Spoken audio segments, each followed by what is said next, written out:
പറ, എന്താണ് ഫോൺടെക്കിന്റെ ഐഫോൺ ബാച്ചിനെ കുറിച്ചുള്ള ഒരു അഭിപ്രായം? ഐഫോൺ ബാച്ച് ഞാൻ ഇന്നലെ സാൻഡ്വിച്ച് ബോർഡ് ചെയ്യുന്ന ഇന്നലെ first time 15 Pro sandwich board CPU ചെയ്ത് ഓണാക്കി.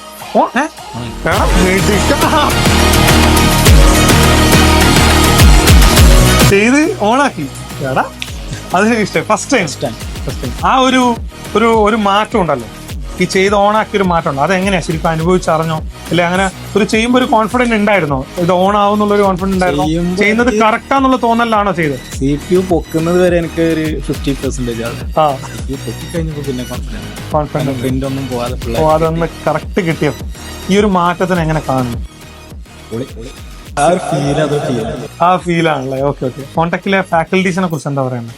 അത് 100% ഓക്കെയാണ്. കാരണം എന്താ വെച്ച് കഴിഞ്ഞാല് സോയിബ് സാറിന് എപ്പോഴും പറയുന്നുണ്ട്, ഷാ സാറും പറയലുണ്ടായിരുന്നു, എനിക്ക് ഇവിടുന്ന് ഒരു സ്റ്റുഡന്റ് ഇറങ്ങി പോകുമ്പോൾ മുഴുവനായിട്ട് ആ ഒരു സ്റ്റുഡന്റിനെ കംപ്ലീറ്റ് 100% ആക്കാണ്ട് ചെയ്ത് കഴിഞ്ഞാൽ അതൊരു സമാധാനം കിട്ടുന്നത്.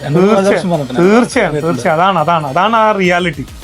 ആ ഒരു അവർക്ക് കൊടുക്കുന്ന ഒരു കോൺഫിഡന്റും അതാണ്. നിങ്ങളിപ്പം വന്നില്ലേ, ഇപ്പൊ പലരും ചിന്തിക്കുന്നുണ്ടാവും, എന്താ പറയുക 15 Proന്റെ എല്ലാം CPU ഈ പറഞ്ഞ ചെറിയ പീരീഡ് കൊണ്ട് ഈ ഒരു കോൺഫിഡൻറ്റിലേക്ക് എത്തിക്കാന്നുള്ളത് എന്താണ്, പറ്റോ ഇല്ലയോ എന്നുള്ള ആശങ്ക വെച്ച് പലരും കോഴ്സ് എടുക്കാതിരിക്കുന്നുണ്ട്. ഇതൊന്നും നടപടിയാകുന്നില്ല എന്ന് പറഞ്ഞിരിക്കുന്നുണ്ട്. അതിനൊരു ബ്രേക്ക് ത്രൂ ആണ് ഇതുപോലത്തുള്ള ഫീഡ്ബാക്കുകൾ.